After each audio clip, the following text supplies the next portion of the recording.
Senator John McCain. John, thank you, my friend, for good to talk to you, Fred. for joining us. Is Jerry with you I'm today? here. Jerry He's is trying to get rid of me, John. But The brains of the outfit is here. The Thank God. brains of the outfit. Thank goodness I got the looks, though, right? Oh God! Now that you don't have to. You don't have to. You don't have to laugh that hard. Haven't you seen his goatee, John? He's got the goatee now. Hey, listen, on what you were just talking about, I was very disturbed just in the last few minutes. The president, after meeting, I understand, with the president of the Prime Minister of Canada, came out and said that we need to settle on the right strategy before we commit resources to Afghanistan.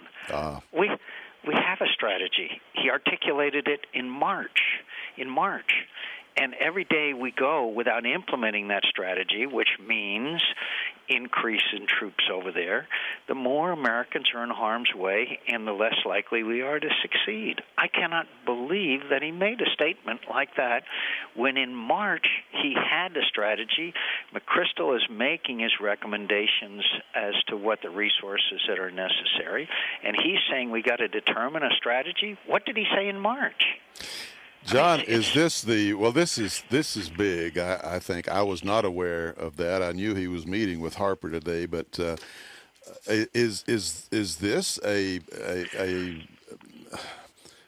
waffle from where he's been? All I can say is that there continues to be conversations that he is focused on the health care issue, does not want to alienate the liberal Democrat base by coming out with what we all know is going to be McChrystal and Petraeus, General McChrystal and General Petraeus' recommendation that we need more troops if we're going to able to succeed there. Yeah, and we're not winning, Fred. You know that. Yes, I do. And let's look at what's happened since he made his statement that this was the necessary war. You've had Carl Levin take the floor. You've had Dick Durbin come out. Excuse me, Dianne Feinstein. Others come out and say one way or another. Yes, the Speaker, one way or another, saying no more troops and so forth. And it looks to me like that he's responding to that pressure that he's getting on the left now.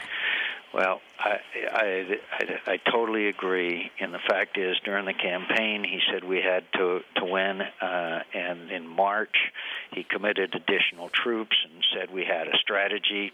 Now, and Admiral Mullen testified before the Armed Services Committee, in which you and I sat together for a long time, saying that this was just a restating of the strategy that was announced by the president in March, and that we need more troops. And so now the president says we have to come up with a strategy. I mean, those young people are in harm's way, Fred, and unless we implement the winning strategy, then we're doing a terrible disservice to them. Let's get out into the weeds just for a minute, and then hopefully we can come back up. But what I can't figure out here is Levin taken to the floor, saying that we need to build up the Afghan forces first. Then there's Inouye and on these I guess it was an appropriations or an authorization bill. They cut the money for those forces. Number one, isn't that an inconsistency? And number two, can we build up that military before we get a little order to the place over there? I mean, isn't it just like Iraq in that regard? My friend, you were there at the time. Rumsfeld trumpeted the fact that they had 208,000 trained Iraqi army personnel, and they collapsed. They absolutely collapsed. They could not stand the Shiite and Sunni attacks, and we had to start back from the beginning with training the Iraqi army with the surge, with the additional troops that were necessary to secure and hold and secure areas so that the training could take place, so that people could move forward with a political and economic process.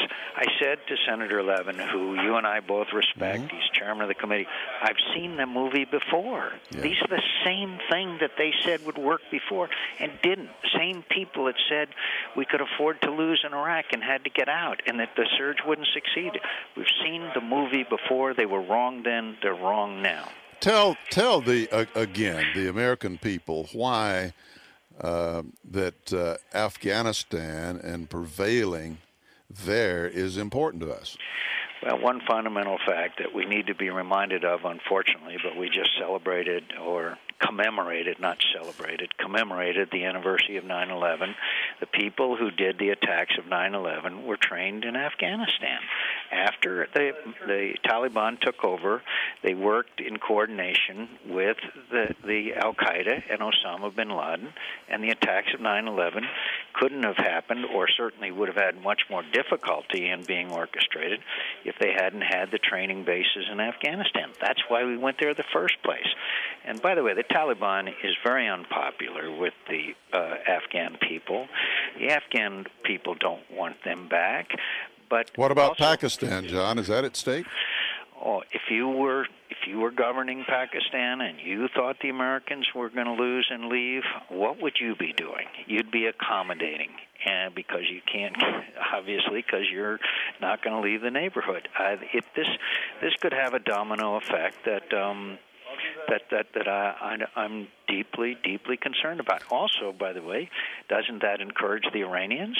Yeah, so, who, by the way, now we're discovering Iranian arms over there. Oh, yeah. As we speak, aren't we? Yeah, and by the way, that Ahmadinejad says we're not going to talk about nuclear weapons. Well, that doesn't matter. Our Secretary of State said today, well, we're going to talk about nuclear weapons to the Iranians. Can you see the meetings now? They're going to sit down with the Iranians. Unbelievable. I mean, it's unbelievable. You I likened it to the jilted lover down below on his knees, before the window, saying, "Please talk to me about anything." John, thank you so much. I wish we had a lot more time. Let's do it again soon. Whenever I can, whenever you feel convenient. I cannot tell you the affection and love that I have for you and Jerry, and I don't say that lightly. Well, you and yours, my dear friends, especially those kids of yours that are serving their country, and we think of them often, and you carry on the good work. Well, I thank you for your continued service to the country, aided by the brains of the outfit. Thank you, Jerry. Well, we're going to cut you off now. Thank you, John.